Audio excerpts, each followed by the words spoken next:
Майрамбек мырза, маектешүүгө убакыт тапкандыгыңыз үчүн ыраазычылык билдирем. Кандайсыз, маанайыңыз кандай? Жакшы. Биринчиден экөөбүз замандашпыз да.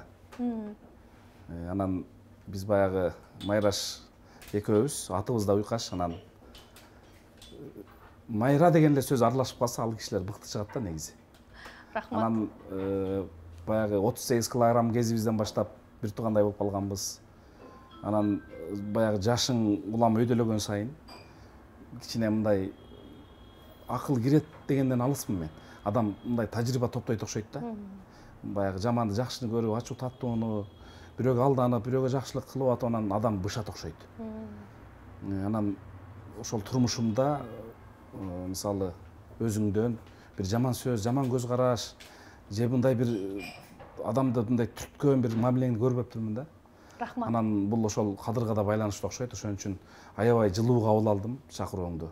Анын үстүнө журналисттерден баягы кээ бир журналисттер суроону жазып алат, бирок анын жообун өзү билбейт да. Мен дайыма айтам, Майраш Базылахунова бул өзү берген суроонун жообун так жана даана билет деп эсептейм да. Кое туруңуз, эми комплиментти башта электе эле айтпаңыз, мүмкүн жакпай дагы калышым ыктымал. Майрамбек мырза, мен сизден интервью аларда макул болот бекен, болбос бекен деп ойлоп байланышка чыктым. Дегеним, сиз соңку жылдары журналисттерге мындай интервью бербей жүрүптүрсүз. Анын себеби эмне болду экен деп дагы мен бир чакан иликтөө жасай калдым. Инсайдердик маалымат деп коет го. Анан айтышты, Майрамбек мырза мындай акча төлөбөсөң интервью бербейт депчи. Анан менден сураган жоксуз. Бирок мен билгим келет, бул маалымат чынбы? Эмне үчүн? Же болбосо бул багы бизде эми анча өнүгө элек, бирок чет өлкөдө публичный адамдар чындыгында эле акча сурап, анан маалыматты беришет же интервью беришет. Биз мисалы Майраш бир чыгарманы жараткандачы, ага канча каражат кетиребиз да. Эмгектенебиз, канча башың ооруйт. Сенин аркаңда 5-6 балаң бар, жашоо тиричилигиң бар. Анан эч качан радиодо, теледе иштегендер унутпаш керек да. Булардын оокаты ушул депчи. Анан баягы бир эки баягы мындай кооз түшүп койгон сүрөтүңдү теледен көрүп элечи, же соц тармактардан көрүп элечи. Булардын жашоосу аябай жакшы экен деп ойлобош керек. Туура. Чыгармачылык адамдар мындай жаркылап элге көрүнгөнү менен ал жүзүн дайыма жакшы жагын көрсөтүп туруш керек элге. Бирок кыйынчылыктар туулат да.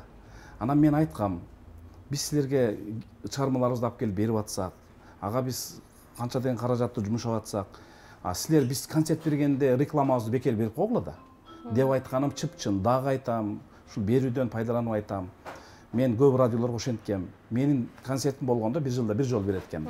Ошондо биздин рекламаны берип койгула 40 секундтук. Ошону садага чаап койгула бизге. Биз силерге жакшы сөзүбүздү аябай, жакшы чыгармаларды алып келип туралы дегеним чын. Майрамбек мырза, негизи соңку учурда журналисттерге азыраак интервью берип жүрөсүз. Негизги себеби эмнеде? Негизги себеби эми бардык журналисттер деп айтсам аша чапкандык болот. Бир тобу да, ушундай айтайынчы, бир тобу изденбейт. Сизденбейт, анан сезгенбейт. Изденбейт дегеним баягы эле окшош суроолор. Аялыңыз эмне кылып атат, канча балаңыз бар, үй бүлө жөнүндө сурайт, ошону элге ачкысы келет.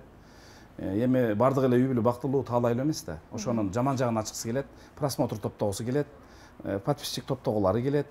Анан мындай бир адамдардын жан дүйнөсүн ачкан, анан ушунун сөзүнөн кийин таасирленип, менин балам мынандай болуп калды, менин кызым мынтип калды деген бир өсүү жок да. Анан бүттү, сенден интервью алдыбы? Биз угуп калганбыз да шалабыла. Алып алдык эми. Мынтип коюп колун шилтегендер бар. Алар сени урматтап сыйлаганына деле көзүң жетпейт да. Ошон үчүн мен жанагы YouTube каналда өзүм каалагандай бирөөлөрдү мындай чын жүрөгүм менен сыйлап, барктап, тарткым келет да. Айтмакчы, ушул өзүңүздүн дагы бир өнөрүңүз катары, мүмкүн сиздин бир жан дүйнөңүздө илгертен бери жашап жүргөн журналистика болгон бир кызыгууңузго деп кабыл алдым. Жакында YouTube каналыңызда жаңы долбоор ачкан экенсиз, музыкалык тергөө деп. Мага аталышы да абдан жакты. Анан акыркы 2-3 мындай чыгарылышын да атайын көрүп чыктым. Абдан жакшы болуптур. Анан сурагым келет, сиз сиз эмне үчүн бул журналистикага болгон сүйүүңүз ушул долбоорду ачтыбы, же каражат тапкыңыз келдиби, же башка, мисалы Кыргызстанда телеканалдарда мындай долбоорлор абдан көп, аларга мындай ичиңиз чыкпагандан ушундай идеяны жараттыңызбы? Жанагы кээ бир атка минерлерге сурай берсең эле, мен аякта тиешем жок, пайдам жок дей берет го. Мен мисалы ал YouTube'дан тыйын таппайм. Андай деңгээлге жете элекмин. Бирок мен өзүм мындай көп жанагы башында айткан журналисттердин кылган иштеринде мындай канааттанбагандыктан ошондой нерсени өзүм мындай басым жасап кылгым келди да. Мен муну сунуштагам Майраш. Музыкалык тергөө деген берүүнү ачайын деп, анын атын атабай эле коеюн, КТРде чоң болуп иштеп кеткен. Баягы дээринде жок адамдын доору бат эле бүтөт турбайбы? Анан алар болбой койгон. Мен пародиялар парады деген передача ачайын дегем. Жалгыз деген передача ачайын дегем. Бир мына чүйдүн бир жеринде, Майраш, сонун дөбөдө бир үй бар да. Анын сырты аябай жупуну, бирок айланасы кооз, бир дарак бар. Дарактын жанында очок турат. Ошол үйдүн ичин жашнакай алып жазап, анан ошол жерден капталдаган өткөн жол бар, ат жаныр өтөт да. Ошол жерден балким Табылдактан өтүп кетип атат. Түгөлбай Касаков ат минип өтүп кетип атат. Анан мен баягы балким чалгы курчутуп атып, ой келип жарма ичип кичине сүйлөшүп кетпейсизби үйгө кирип деп анан беседа башталып кетет да. Ошондой ойду айтсам укпай коюшкан. Музыкалык тергөөнү мен классташым Роза Амановага да сунуштагам. Анан кандайдыр бир баягы убакыт болуп сүйлөшө албай экөөбүз анан болбой калган да. Бирок мен Розага айткам, Розанын деле эсинде болсо керек. Бул Санат телеканалга сунуштапсыз. Сунуштагам. Анда менде өзүмдө менчик камера, анан мен монтаж кылганды үйрөнө элегелем. Жанагы прожектор менен, петличка менен такыр ишим жок. Азыр баарын өзүңүз жасайсыз жалгыз. Азыр баардыгын ошонун баарын чогултуп алып, кече фотошопту үйрөндүм. Мисалы дайыма мындай үйрөнүп турам да. Анан жакында атайын ошол студия ачкан атам, Кудай буйруса. Мен ал жерге жана камера тартканды үйрөтсөм дейм, монтаж кылганды үйрөтсөм дейм. Ар ким эле баягы өзүнүн көмөчүнө гүл тартып элечи. Акча таап келди, анан дүйнө топтоп алса эшигин бекем жанагы 8 килограммдык каалга менен бекитип эле өзүнүн оокатын кылып атышпайбы? Мен ошону ойлойм да. Бирөөлөргө үйрөтүп, анан алар болсо эртең сен жөнүндө жакшы сөз айтып, анан алар дагы баягы кылып аткан, жашап аткан турмушундачы мени ушул үйрөттү эле деп ыраазы болсо деген ниетте.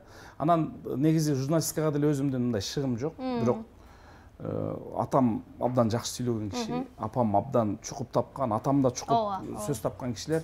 Ошолордун гана канынан келген пайда деп ойлойм муну. Сиз мисалы мындай мыкты обончусуз, талаш жок. Ишенчекмин Майраш. Кое туруңуз. Аткаруучулугуңуз, чеберчилигиңиз дагы абдан күчтүү.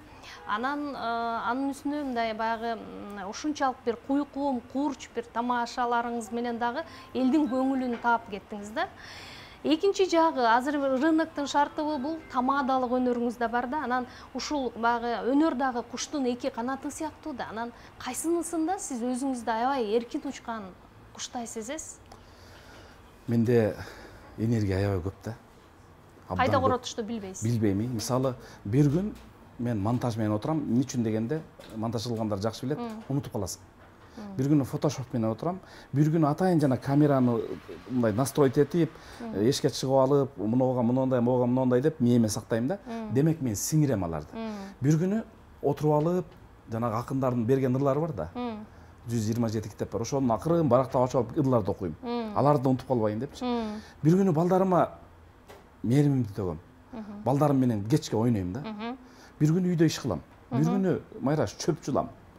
Бир күнү кадимгидей эле жөн эс алам. Бир күнү жакын туугандарыма зыярат кылам. Бир күнү жөн эле эс алам.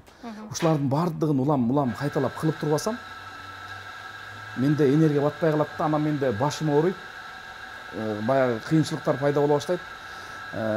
Мен муну жакшы көрөм, тигини жакшы көрөм деген ойдон алыспын, бирок жана балдарым сыяктуу эле азыр бардык ошол улам үйрөнгөн өнөрлөрүмдү аздектеп баштадым. Сиз өзүңүздү шоу бизнестин мындай олигархы катары эсептейсизби? Жок. Мен шоу бизнес дегенди босогосун деле аттай элекмин, чындап айтканда. Бирок мен укурукту алыс таштагым келет. Жана бизди көрүп аткандарга дайыма айткым келет да. Бүгүн эртең жашооң өтө берет. Сен сыяктындагы ырыскысын жазып койгон Кудай маңдайына. Бирокчу бүгүн эле мен ушундай болуп кетейин, бүгүн эле дей бербеш керек. Балким эртең сен 10 жылдан кийин тагдырыңа кандай нерселер жазылган, ошол кезде сен кыйналып калсаң же ошол нерсеге жараксыз болуп калсаң өзүңдү көргөндө уялбаш үчүн айтып атам. Анан эле жок, мен ушинтишим керек, мен бүгүн мынтип эле бүгүн байып алайын депчи. Топтогон дүнүйөнүн баардыгы топурак, Майраш. Шамал болсо эч нерсе калбайт. Катуу шамал берсе Кудайчы, баардыгы күйүлүп түшөт. Сел берсе Кудай таала агып кетет. Ошон үчүн мен ойлойм, жок дегенде болуптур. Бул биз көзүбүз көрүп турган үйдүн ичинде колубуздагы нерселер агып кетсин, жок болуп кетсин. Муну адамдын көкүрөгүндө сакталып кетиш керек да. Ошон үчүн дайыма кеңеш айтам да. Эптеп септеп элечи, анан бир баланча түкүнчө деген акындар чыгыптыр. Ошонун сөзү деп калат да. Асынып өлөйүн десең азыр жип дагы керек. Ошондуктан мен ойлойм да, мындай кичине биринчи китеп окуп, бир жакшы Эсенгул Ибраевдин эмесин китебин ачсын, Шайлообек Дүйшеевдикин окусун, Алик Акималиев дегендердикин окусун, Карбалас Бакировдун китептерин ачып, анан кайра ошол жазган ырларын бир сереп салып карап көрсүнчү, уялат. Ошон үчүн мен айтам да, уялбаш керек, кийин уялбаш үчүн 1-2 оонум бар деп айтам дайыма. 1-2 оонум бар. Анын деле кеде мындай бир кашыкталы урдалганбы деп чоочуркайм да. Эми дүйнөдө баардык нерселер окшошуп кете берет да, ошондуктан эмгек, анан кичине намыс адамда, уялуу болуш керек. Негизи сиз өзүңүз теңдүү мындай оончу аткаруучулардын арасында мындай тең келе турган, мага тең келе тургандар ким деп эсептейсиз? Атаандаштыкта мындай өзүңүздү алардан кайсы сапатыңыз менен күчтүү сезесиз? Мен бир Түгөлбай Казаков, Ибрагим Жунусов, Кадыралы Артыков дагы ушундай кыйындар менен сүрөткө түшүп калдым да.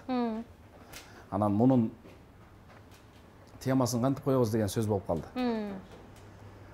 Сүрөттүн темасынбы? Анан бирөөнү айкылдык ошол жерден. Арасынан бирөөнү айкылдык, анан айттым, айдын жанындагы майда жылдыздар деп ат коюп сүрөткө, баягы соттук тармакка чыгаргыбыз келип атат да. Анан бул жарашпай калды. Анан бир күнү Түгөлбай аке менен бир кыздар сүрөткө түшүп атат. Анан алар да ушу теманы козгоп калды да. Кантип коебуз деди. Анан мен айттым, баягы теманы эми алып келиш керек ушул жерге. Айдын жанындагы жылдыздар депчи.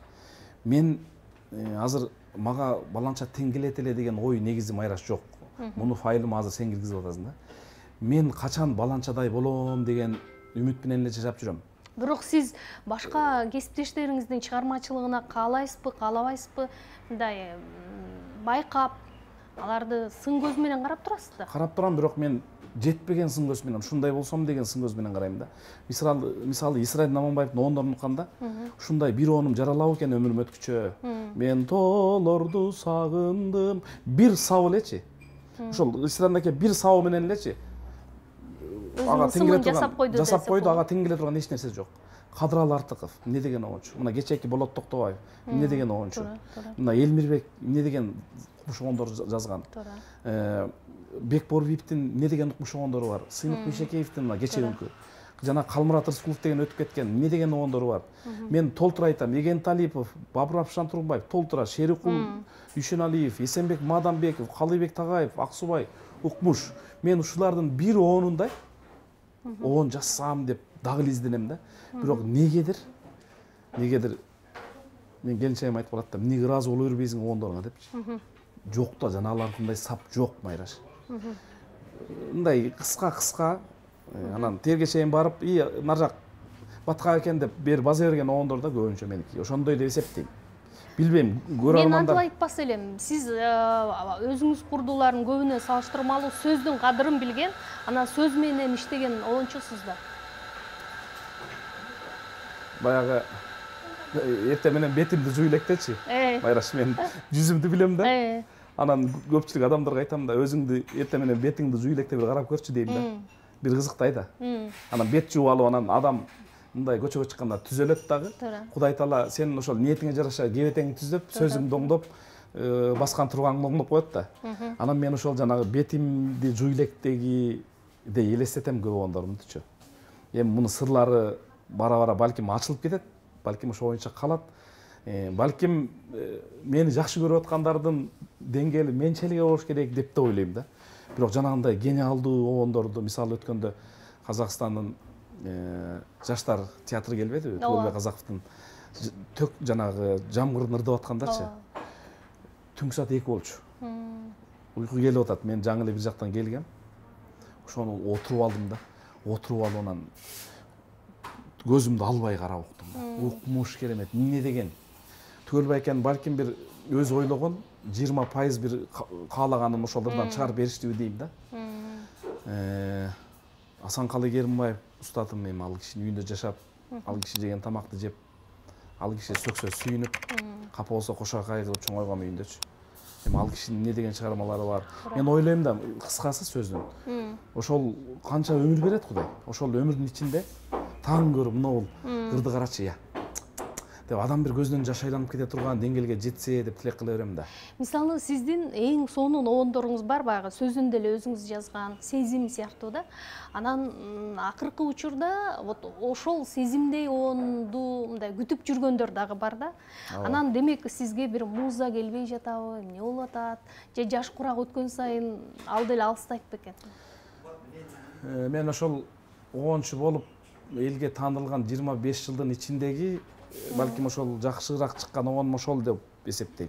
Мындай элге аябай тез тарап, анан баягы бир апта болсо дагы баягы көкүрөгүнө сактап, анан баланча жакшылыкка ырдайм деп аздектеп бакканчы.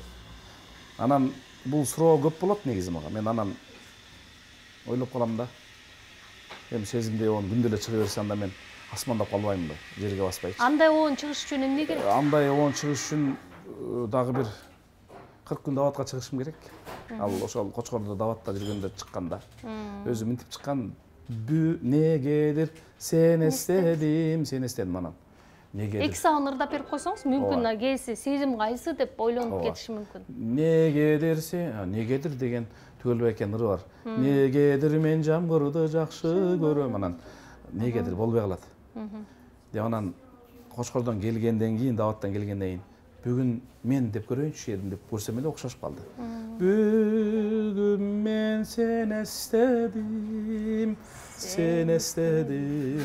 жолуксам айтып берем себептерин. Жолугуп алсам ошо себептерин айтып берем. Бул мен атайын тиги биринчи сөзгө уйкаштырып себептерин деп издеген эмесмин. Өзү тилиме келген да. Мен даватта тамак жазачумун да. Өзүм өмүрү тамакты эле жазган эмесмин, бирок билем да, муну кошуп, анан кичине зикир чалып койсом, тамак даамдуу болот. Анан мына бармактарын, сөмөлөрүн кыша тиштеп жешет деп өзүмчө ниет кылсам эле тамактарым жакшы болуп калды. Анан Амиса айтты, "Сиз тамак жасап туруңузчу бир 2-3 күндө бир." Деп анан Кочкордон кетерде бир 80 литрлик казанга борщ жазадым. Ошол жерге келген, жумага келгенде бүт ичип кетишкен. Анан муну ким бу жерде дуңандар жасап бериштиби, ким жасап берди деген сөздөр болуптур. Анан мына Майрамбек Осмон эле жазды десем, ал окуп бүтүптүрбү дейт. Жок, мен келип эле сала бергем, муну салса болот. Муну баланчанын үйүнөн көргөм. Түкүнчө муну салып аткан деп анан лимон сыгып койдум. Анан отту кичине жайрак кылып анан былкылдатып кайнатсам эле укмуш бош болгон да. Эң негизгиси мындай каалоо менен чын ниет, көңүл менен жасаш керек. Эң туура. Адам ниетин нак кылса, туура. Ага да жакшы, өзүнө да жакшы, элге да жакшы, Кудайга да жакшы. Сизди карап отуруп, буюрса эр ортону 50 жашка чыгат деп эч ким айтпас эле да. Анан ушул жашка келгенде адамдын жүрөгүндө кандай сезимдер пайда болот экен негизи өзү? Мен бетимди жууй электе билем да, 50ге келип калганымчы. Бул сөздү эми элдер бизден угуп көрүп анан кайталап калышы мүмкүн. Бетимди жууй электе билип калам 50ге чыгып калганымчы. Анан минтип көчөгө чыгып, өзүңө окшогон жакшы адамдардын маанайын көргөндө жүзүм да өзгөрөт да, ниетим да өзгөрөт. 50ге чыгып калганымды билип эле калат экенсиң. Эми мен футбол көп ойнодум, аябай 9 жылдан ашык ойнодум. Анан но тизелердин ичине ооруп баштайт эртең турганда. Анан баягы кыймылдап, көрөкат менен алаксып калгандан жок болуп кетет. Анан өзүңдү көбүрөөк эмес, балдарыңдын келечегин көбүрөөк ойлоп калат экенсиң. Ошондон билсең болот экен. Бул ойлор 40 жашымда жок болчу. Анан мен минтип улам жашым өйдөлүп баратат, балдарыма кам көрөйүн депчи, андан дагы жакшыраак кам көрүп, анан баягы телефон менен асманды карап баратып, арыктан аттап кетесиң го. Антпей каласың, Майраш. Карап аттап каласың. 50 жаштын белгилери. Анан кичине саат 1ге келип кал деген жерге 1:15 келесиң. Бул белгилери кичине кечигип. Анан ой жүгүртүү дагы жайлап калат. Жайлаганы кандай? Көп нерсени акылга, тобокелге, анан тажрыйбага сала баштайт экенсиң да. Бара берем, боло берет деген баягы 40 жаштагы, 38 жаштагы жок. Эң негизгиси кандай деп ойлойсуң? Мен токтолдумбу баягы сен көргөндөн бери? Токтолдум. Токтолдум, мага токтолбогондой сезиле берет да. Токтолбогондой, анан баягы тапкан ташыгандар топтолбогондой сезиле берет. Эми ал жакты билбейм, бирок токтолгондой эле сезилет. Токтолгондой эле, оозгамай. Айтчы анда Майрамбек, негизи эгер мындай мүмкүнчүлүк берилсе, кайрадан мындай өмүрүңүздүн мындай кайсы барактарына өзгөртүү киргизмексиз? Мен ушул суроолор журналисттердин оозунан көп чыкканга байланыштуу. Качандыр бир айтам, ошолорго бир сабак болсун деп жүргөм. Ушул суроону берген, ушул суроого жооп берген өзү Кудайга жакпайт да. Эмне үчүн дегенде, мүмкүн эмес. Могу дүйнөдө кайра жаралуу мүмкүн эмес. Анан мен жаралып калсам дешчи, бул Кудайдан өзүн бийик кармоо, анан кичине балким ширк болуп калат. Кыяматтан кийин жаралабызбы, чын эле кайра тирилебизби десе, ооба деп жооп беришим толук мүмкүн болчу. Өзүңүздү март, анан жоомарт адамдардын катарына кошосузбу? Март адамдардын катарына кошом. Мен 11 тууганмын. Мен колумда ашып турабы, жетпей турабы, бир тууганга бергим келе берет да. Колумда барбы, жокпу? Мен апамды ойлой берем, ушуну апам ушинтсе экен депчи. Анан келинчегим азыр деле айта берет. Бир үстүнө бир көйнөк алып алсаң болот. Бир шымоо акыркы шымың деп эле түшүнтө берет да. Акыркы дебечи. Мен жасалмалуу бактылуу болгум келбейт, Майраш. Бул эң маанилүү да. Мен жасалмалуу бактылуу. Азыр бирөө бир саат патарт эткен да, алтын саат. Ошону тагып алчы дейт да, жанагы Майраш деген кыз да жөнөкөй кыз эмес деп барып көрүп чыкты да, сен жөнүндө. Ал да жөнөкөй кыз эмес айтат дейт. Айта берсин. Мен мага удобный ушундай. Моюнуна сепичке тагып алган, колуна шакек тагып, жүдөп, какап. Булар жанагы мондай эркиндикте жүрүп камалгандар да. Эркиндик көчөдө эле жашнакай жүрүп камалгандар, кысылгандар. Ошон үчүн саат такпайм, ручка, калем, барак, бир нерсени алып барып атканда дагы сенчилап соткадан карап, кагаздан окуп, такыр антпайм. Басып жүрүп мээме түйөм, кичине мындай сиңирип алам дагы, анан ошону ошол убакта айткым келет да. Негизи мындай жеке баягы өнөрүңүздөн тапкан каражаттан тышкары ишкерчилик кыласызбы? Анткени мен билгени сизде аябаганда көп өнөр бар дешет. Куруучу дагы, тикмечи дагы, керек болсо шыбакчы дагы дешет. Анан ошолордун баардыгын мүмкүн бир журулуштуруп, бир бизнеске салып койгон чыгарсыз. Жок, бизнес жок. Бизнес болгондо Түгөлбай ака айтканда мага бир кеңеш айткан. Майрамбек, менде ушунчалык огондор оргуштап, талантым оргуштап турган мезгилде мен караколго тияка бияка кызмат деп, балким ошол убактымдан көп огондорду уттуруп жибердим. Ошону кылба деген да. Кылба. Бул өнөрдү Кудай берет көктөн. Анан ылдый жака паска түшпө. Көрөк каткалаксыба деген экен да. Көрөк каткалаксыба, эми кызматка дейт да. Кызматка. Анан кызмат деген эми сөзсүз да бардыгы калат да. Кызматка баргандар бала чакасын деле карабай атпайбы. Эртең менен эрте кетем, анан кечинде келчим, анан баламды кечинде бир көрчүмүн, уктуп атканын көргөм дегендерчи. Бул эки жүздүүлүк да, чындап айтканда. Балага өзүңдүн каныңан жаралган, атаңа, энеңе, тууганыңа мээриңди төгө албасаң, ал өмүр жөн эле өттү да. Анан жылда бир нерсе үйрөнөм да. Былтыр кафе койгонду үйрөнгөм. Бир жылы стяжка койгонду үйрөнөм. Бир жылы мына монолитке апыловка байлаганды үйрөндүм. Бир жылы жана арматуралардан каркас байлаганды үйрөндүм. Үйүңүздү жасадыңыз. Жазадым, ош пайдам ошол. Ошол менин бизнесим да. Ошону эми эсептеп көрсөм бир 200 миң сом акча бирөөгө кетмей экен да. Мен аны жасасам биринчиден өзүмө аябай мындай эргип алам. Экинчиден өзүң ишиң бүтөт.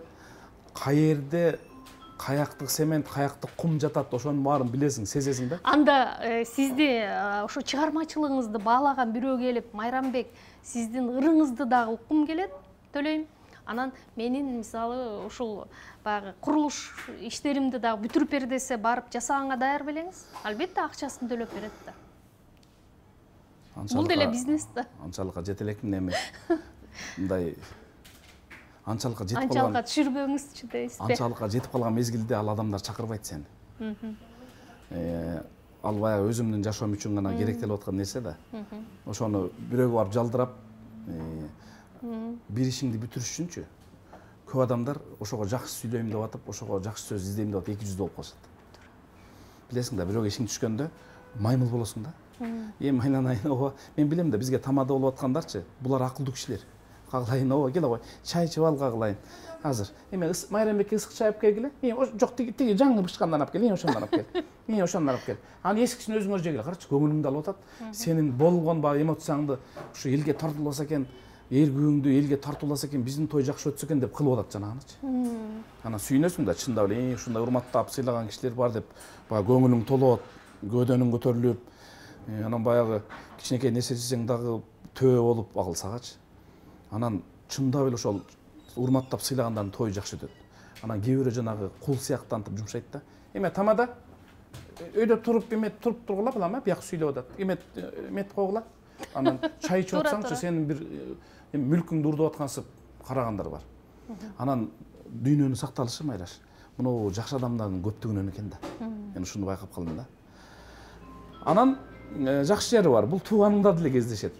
Сенин тамадалык ишиң бүткөндөн кийин сен эч ким эмессиң. Тамадалык сиздин негизги үй бүлөңүздү бага турган киреше булакпы? Же баягы айылдык өскөн жигит катары мал чарбачылыгыңыз да барбы? Мен ушу жанымды баккан менин үйгө кирешем, бала чакама келип аткан кирешем, бул менин ыйманым деп эсептейм. Кудайдан коркпосоңчу. Кудайдан коркпосоң, кичине ыйманың болбосо, көзүңдөн ый деле чыкпайт. Бирөөгө жакын жукунуңа мээримиң деле болбойт. Анан ошол мен багып атам, тиги багып атат, тиги келип атат деген сөз өзү негиз тура эмес да. Бизди бага турган бир Кудай да.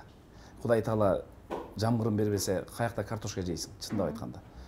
Кудай Таала сууңду бербесе, каякта алмаңды үзүп жейсиң. Кудай Таала сууңду бербесе, кантип өмүрүңдү сактайсың? Кантип барктайсың өмүрүңдүчү?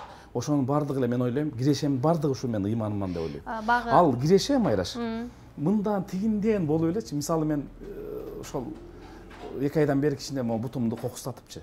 Үйдө жаттым да. Өлбөгөн адамга ырыскысын Кудай бере берет экен.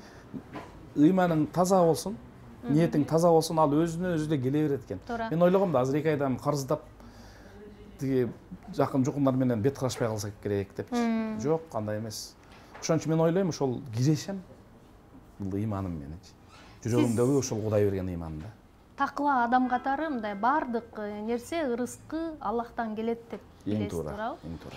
Анан мен унут электе сурай кетейинчи, тамадалык демекчи, жакында бир той көрүп отурсам, сиз адаттан мисалы кыз узатуу той болгондо ырчы айымдар ошол кызды коштоп ырдап келишет да. Анан сиз ырдап келген ошол бир тойду көрүп калдым да. Анан бул эмне, сиздин бир жаңылыгыңызбы, же бул азыр ушундай нерсе тренд болуп атабы? Ал мен бир тууган эжемдин кызы, Зарина деген. Ал 70-жылкы эжем Анархан, мен 73, экөөбүз баягы күрөшүп, бир үйдө экөө жакын болуп калат го, жакын төрөлгөндөр. Ошолбуз да. Анан ал көз алдымда чоңойду да. Садаголоюн, сени өзүм узатам кийин деген баягы убада бар, ниетим бар. Анан ошол убакыт саат келди да. Келгенде анын эсинде экен. Апасы да айтып коет да. Сени тайкең узатат депчи. Анан узаттым. Анан элдер Майрамбек кызың бактылуу болсун деп атат. Ал ырдын аталышы атанын ыры болуп аталат да. Анан бактылуу бол кызым деген жери бар. Ал мен атасынын атынан ырдап атам да. Эмеде бар да ушундай. Ютубта. Жок, Ютубта эмес. Акындардын баягы таржымалында өмүрлүк жолун ушундай бар да. Кыздын ыры, атанын ыры деп коюшат. Анан ошону туура бердиң, ушуну элдер түшүнүп алса, эжемдин кызын узатып, анан ошол ырды ырдагам. Бирок аны көп жердегилер суранышты. Ушул ырды ырдап бербейсиңби депчи. Анын атын которуп, мисалы Майраш деп атын которуп ырдап койсо боло берет. Бирок ушул нерсени деле мүмкүн практикаласа эмнеге болбосун, сөзсүз. Болот, жакшы суроо. 7 жыл мурун таякчанын кемпири келген. Майрамбек, садаголоюн. Батаны эркек берет кагылай. Аял киши мынтип бата бербейт. Бул жар бата кагылай. Эркектерге ырдат деген да. Мен аш кыла албай жүрдүм. Кандай? Кийин дагы жолукканда. Баягы аманатты кылбадың, депчи. Анан мен кээде жарчылар келбей калганда эме кандай болуп кетет ошол күнү. Балким кармалып калабы депчи. Менде дайыма мисалы бүгүн сенин кызың менен күйөө балаңдын тоюн алып барып атсам, менин жар жарым даяр. Сиз негизи ар бир кырдаалдан чыгып кете Чыгам. турган жөнүндөмүңүз бар. Нике кыйган учурум болгон. Ысык көл рестораны бузулуп кетпеди. Айда нике кыйгам, молдо келбей калып. Шунакай эле жашап атат, 4 балалуу болуп калыптыр. Андай дагы жөндөмүңүз Кумдан бар. жолуккан ооба. Дагы кандай? Баягы тойдун аягында уулдары жоктор бар да. Энелер атасы калып калат, энеси кызы турмушка чыгып кетет, аны салып кетет, ал ла жыргап кетип калат. Анан ошолордун жүгүн дагы жүктөшкөн күндөр болду машинасын. Кете бер дейм, бар музыкант бар, кете бер, болду, ишибиз бүттү. Мен бияк сооп койчу дейм. Деп баарын жүктөшүп, батасын алып, алар кеткенден кийин ыйлап, айланайын рахмат. Жок, ошондой кылып койгонмачы, айланайын рахмат деп анан кетишет. Анан жалгыз кеткен күндөр болот. Эң аягында дегеним да, жалгыз калып. Мисалы, соопту иштен намыстанбайм. Мына азыр ушул экөөбүз отурган жерде, Дзержинка көчөсүндө, Московский менен, машинасы бузулуп бирөө жалгыз түртүп атыптыр да. Өзүм шашып атам. Жанында 2-3 киши бар. Мен мунеге токтотуп машинаны түртүп оталдырып коеле жүр. Десем, койчу маке, уят эмес, бирөө көрсөм не дейт дейм. Жо, силер отуруп тургула, мен түтүшөйүн барып. Анан тигилер эч кимди эле тааныбайт аялдан башка. Бир туугандары таарайт. Баягы түшүп алып, майраш. Түшүп алып, билген кишидей болуп моторун каралашып, анан түртүп оталдырдым да. Алдагы көз алдымда, көздөн жаш айланып кеткенчи. Анан буга байланыштуу болуп калды, теманы айта берейин. Ошто отурабыз, 16 киши чай ичип отурабыз сөрүдө. Анан бир аябай дүйнөсүнөн башка, байлыгынан башка эч нерсеси жок бир кедей аял келип отурду да жаныбызга. Анан эми ал ошол жердегилерден аябай өзгөчөлөнөйүн деди окшойт. Мен эми баягы камеранын объективиндей көп нерсени карап, ичиме батырып турам да. Кыбыр эткенин баардыгын баланын колуна жөргөмүш жакындап калса да көрөм да, ошону барып басып же алып коем. Анан ал аялды байкадым. Майрамбек, оштун эмнесин сагындың деп аябай маданияттуу сүйлөдү да. Анан тез ойлоном, анан муну өзүмө жакпайт, бирок тез ойлонгонумчу. Бул баарына берилбеген сапат да. Ошто жана ырдап атканда кулакка акча кыстырасыңар го, ошону аябай сагындым эже деп койдум да. Өлтүргөн экенсиз да. Десем эле баягы кара сумкасын ачып эле 5000 сомдук жок окшойт да. Мен ушинтип ойлоп калдым. Анан азыр деп эле кетти. Анан биз ырдап отурдук, жарым сааттан кийин келип эле анан кытыраган 5000 сомдукту кыстарды.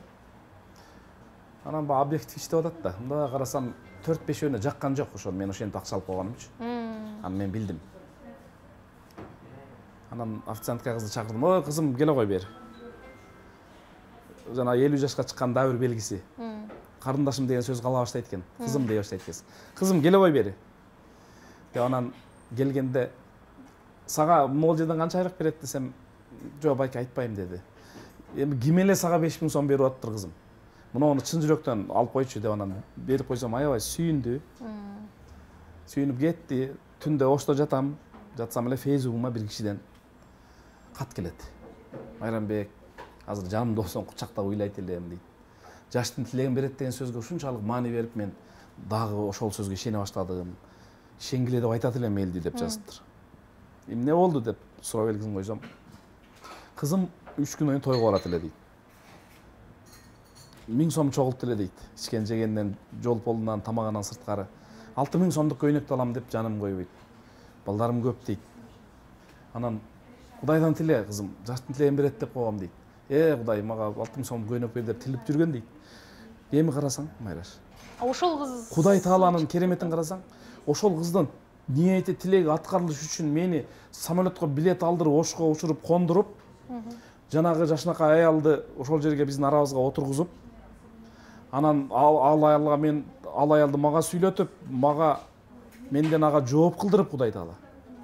Андан 5000 сом келип, баягы кыздын ниетин аткарыш үчүн берип атпайлы. Анан жанымда болсоң кучактап ыйлайт элем маке дейт. Кийин жазды. Кызым тойго барып келди деп. Кызык окуя экен, бирок чындыгында эле. Аябай кызыктуу нерсе. Бул тойдо болгон ушулар да. Анан дагы айтып кетиш керек. Саламат Садыкова ырдап атат тойдо.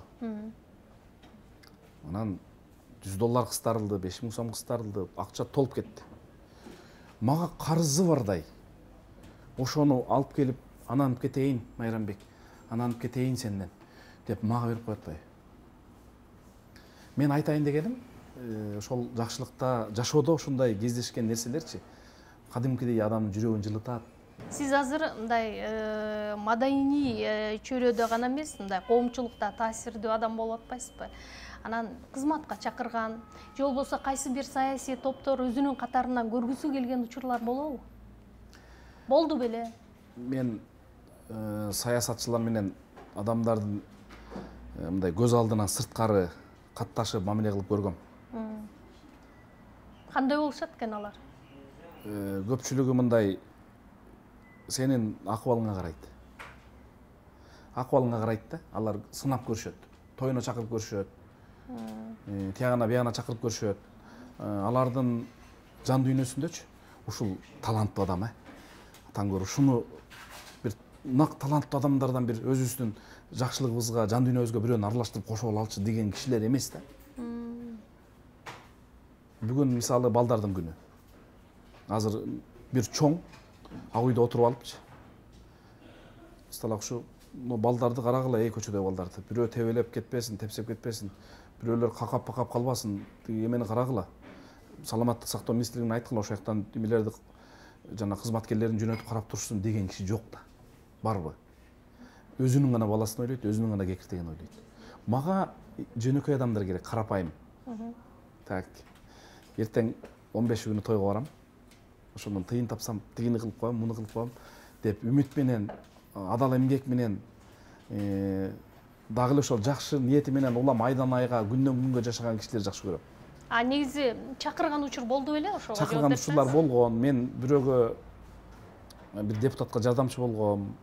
Анын атын айтпай эле коеюн. Жакшы экен, жаман бекен? Жаман. Общественный помощник болгом. Эмнеси жаман экен? Эми анын оюнда ушул удостоверение берип койсом, ушунун деми менен бүт иштеримди кыла берет болуш керек деп ойлойт да. Жок, андай бизге өнөрлүү адамдарга мындай рамка салып койгон жарашпайт экен. Тияка бияка урунган жана чымдар барбы, айнектин ичине кирип кеткен, ошондой болуп каласың да. Бизге негизи кызматтын кереги жок. Мен өзү кызматчы болоюн деп деле ойлобойм, ниет да кылбайм да. Депутат болуш керек эле, анан кандидатымды коюш керек эле дегенчи такыр жок. Балким балдарыман чыгышы мүмкүн, балдарым бир жакшы максаттарга умтулуп атышат. Эми мынтип кызматчы болуп, анан мынтип ошондон байыш керек экен, бул кызмат деген ушинтип анан байыса болот турбайбы, оңой жол экен деген жок. Илим алып, ата биз бир муунду оңдоп кете алабызбы деп бир балам айтып атат да мага. Ата, мен курактуу муун жакшы билим алып оңдоп кетсек болобу, жана элдин акысын жеп аткандардан тазалансак болобу дейт. Аларды балам Кудай өзү тазалайт бир күнү. Тазалаганына алар сүйүнбөсүн балам, угуп алып. Анын кыяматтагы сурагы бар балам. Дайыма адалдыкка умтула бериш деп анан маңдайынан алайын, башка сөз жок. Эгерде маданият системага, тармакка чакырса барганга даяр белеңиз? Мен өзү жана деле деп айтканыңызда чын жүрөгүм менен эмгекчилмин да. Чын жүрөгүм менен. Азыркы чоңдор, ошо биздин тармактагы чоңдор балким мени жаман көрүп калышы мүмкүн да. Булар азыр мындай иштин көзүн жакшы билишпейт. Алар ойлоп атышат, англис тилче, орусча үйрөнүп алса бул илимдүү деп эсептейт. Жок. Илгерки башкармаларды карасаңыз, алар Гарвардты бүткөн эмес, аутсанын окуган эмес, англисти үйрөнгөн эмес. Алардын кыраакылыгы, алардын иш жөндөмдүүлүгү, алар колундагы соткасына, чөнтөгүндөгү акчасына кийген кийимине эмес, алар адамдын көзүнө караган. Алардын ошол учурдагы акыбалына карапчы иш жүргүзүшкөн да. Мен ойлойм, эгерде да, эми Кудай сактасын. Кудай сактасын, баягы бул өнөрдөн өткөн нерсе жок деп эсептей берем да, дайыма өнөр бийик да. Ошондон кичине ылдый түшүп калсамчы, көзүн ачат элемде көп нерсени. Келгениңиз келип турган учур сиздин канча жаш курагыңызга туура келет? Келгелим келип турганбы? Ден соолук дайым бар кезде ошол келгел деп ойлойм. Чыгармачылык жактан алгандамы? Ооба, мен ошондой деп ойлойм да. Чыгармачылыкка байланыштуу ошонун баардыгычы. Ата энең тирүү кезиндеги келгел ошол экен. Ошондо чыгармачылыгың аябай өсүп турат экен. Ошол келгел да Майраш. Балдарың оорубаса, мына элде өзгөчө өнөр адамдарына, могу элде, мамлекетибизде тынччылык болсочу, ошол келгел экен да. Тойго барасың келгел. Мамлекет тынч. Каалагандай паркта эс алып отурасың. Асмандан бомба түшүп аткан жок. Ошол жерден бай эргип алсаң болот, мына келгел. Келгелди мен ошол тынччылык менен, аманчылык менен байланыштырам. Анан чындап баягы өзүнө келип айтканда, андай келгел деле учур Майраш менде болгон жок. Менде дайым эле бир калыпта. Эмгектенсем, аракет кылсам, мындай умтулсам дайыма болуп турат. Анан адам курорттон деле чарчайт да 10 күндө. Анан кээде мындай чарчайсың да. Чарчайсың, кээде чарчап анан өзүңчө болгуң келет, же мындай чуручуудан, мындай той топурдан да кээде мындай кулагым укпай калып чарчаган учур көп болду. Мен 10 күндөн 2 жолу кулагым укпай калды да. Аны кулагым укпай калганын аялым укту 2 жолу. Көрдүңбү кандай кыйынчылык менен. Анан мына буттарым шишийт да. Тамырлары көрүнүп келет. Анан түндө атайын келинчек ак көңүлү келип анан чай берип коюнчу деген мезгилде кичине тиземе чейин түрүп шымды. Анан носкимди чечип бутуму көрсүн деп сунуп коем да. Акыры мийгизбей. Не болгон тарамыштарыңа дейт. 6 саат тургандыгы. Быйыл филармонияда концерт берип атып, аябай тердедим да Майраш. Аябай тердедим. Анан Кудайжалга балам келип калган концерткечи. Анан мындай кылып туруп, мынау десем, сахнага шарт деп түштү теримчи. Элдин баары күбө, ошол жерде 1000 киши күбө. Балам десем көрүп атат, элдер карап атат баласы гана депчи. Көрдүңбү балам? Мына ак эмгек мээнетим менен багып атам. Бу да кыйыныраак бирок балам. Кыйынчылык менен десем элдер аябай кол чабышты да. Эми кичинекей учкан учу менен жашынып жушунуп биздин бирөөнүн эмгегин мээнетин алып балдарын арам тамак менен баккандар жокпу, бар да. Ошондуктан мен ойлойм, кел дайыма ден соолук барында. Ата болуш оңой, анан аталык милдетти аткарыш кыйын деп коюшат. Эң туура. Эң туура. Сиз кандай ата болдуңуз? Эң туура. Ата болуш оңой, бирок аталык мына жактагы жоопкерчилик өтө кыйын.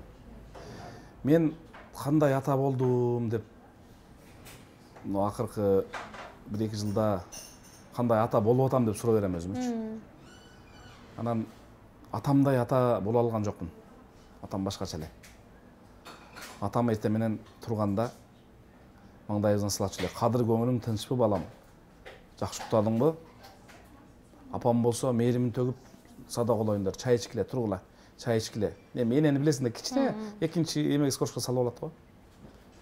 Теги кошунанын баласы Тимур жүгөрү сугарып жүрөт, тургула деп апаныкы кичине намыска тийип, мындай атаныкы кадыр көңүлүң тынчпы балам, тургула деп мындай оор салмактуу мамиле кылганы бул ошол денедеги кан тамырларын толук айланып турат экен да. Менин балдарымдын кан тамыры азыр толук айланып атабы, айланбайбы билбейм. Бирок так жообум ошо атамдай ата болгон жокмун. Балдарыңыздын улуусу канчага келип калды? Балдарымдын улуусу мына азыр 11 класс бүтүп атат. 18ге толуп атат. Буюрса, кайната болот турган убакыт аз калыптыр, э? Ооба, кайната болуштан да биринчи ошол окуп алышса, жакшы ошол элге, жерге, ата энеге, бир тууганга күйүмдүү бир жакшы акылына сиңирип алса жакшы билим-илимди. Анан кийин жетишебиз го дейм. Кудай буйрса. Сиз эмнени кечирбейсиз жашооңузда? Мен кечирбегеним өзүмдүн эле кээ бир кылыктарым бар. Ошолорду кечирбейм. Өзүңүздү кечирбейсиз? Шуну туура эмес кылыптырмын да деп аябай өзүмдү 7 кадам 10 кадам баскандан башка ургулаган адаттарым аябай көп да. Шуну эмнеге ушинттим депчи. Кээде баягы Манас Бердибектин баласы айткандай Санжар, дабдырап кээде бирдекелерди айтып алам да. Эми ал мындай калып баратат. Жок кызы, бирок туура эле жаныңдагы кишилер сен аркылуу тигинден алат өчүн ошол мезгилде, ошол учурда. Бирок мен ошону эмнеге айттым деп төбөгө ургулап келе берем да. Же ургулабай эле мындай жөн эле ичимен кайталап өкүнүшүм керекпи, балким ургулап атып дагы анан ошол сөздөр кайталанып кетеби дейм. Анан баланчаны кечирбейм, түкүн чакмашчылык кылган деп айта албайм. Алардын баарын кечиргем. Алдап салдап бирдекени алып койгон, бербей койгондордун баарын кечиргем. Эки жүздүүлөөнү аркаңа сөз сүйлөгөндөрдү да кечиргем. Муну теледен да айтам. Ошол мен жөнүндө бир жаман сөз айтып, балким бир жакшы сөзүмдү угуп азырчы. Аят ошондо ушинтип койдум эле деп кыжалат болуп аткандарды да кечирем да. Акылдуу аял эркек үчүн көйгөйбү? Бир ийгиликтүү эркектин аркасында бир аял турат дейт го.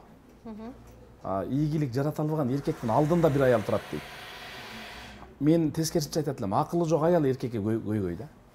Окубаган, жок дегенде бир окуу жайга окуп, эл менен аралашып, 3 ай окуган аял дагычы сени жашоодо кыйнабайт. Кудай таала жанагы душмандын караңгысынан сактасын. Ал сени бычак менен сайып алып, өпкөңдү тилип алып андан ойлонот да. Мен ушуну туура эмес кылыптырмын депчи. Илимдүү адам ошол өпкөгө сайгыча ойлонот. Муну мен сайдым. Илим бар да. Өпкөсүн тилдим. Өлдү, камалдым, чиридим, эмне пайда? Мага эмне кереги бар мунун? Деп ал эртерээк ойлонот, данышмандык кылыпчы. Өтө акылдуу аял менен өтө акылсыз эркекти Кудай кошпойт.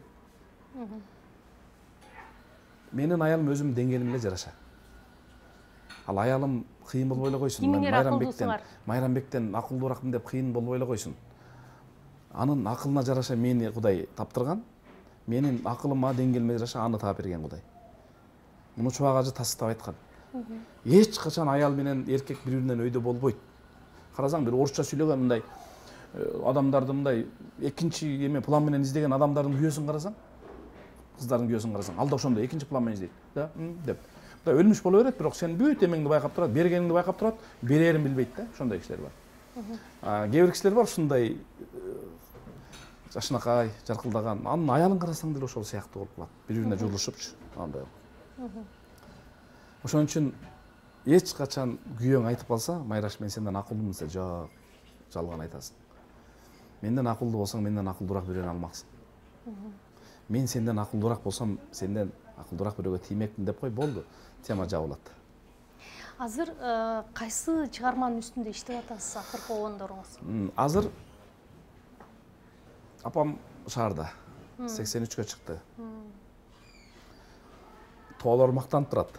Текебаев айткандайчы. Тоолор мактанып атат. Жаз башкача болду. Жамгылдар жаап атат.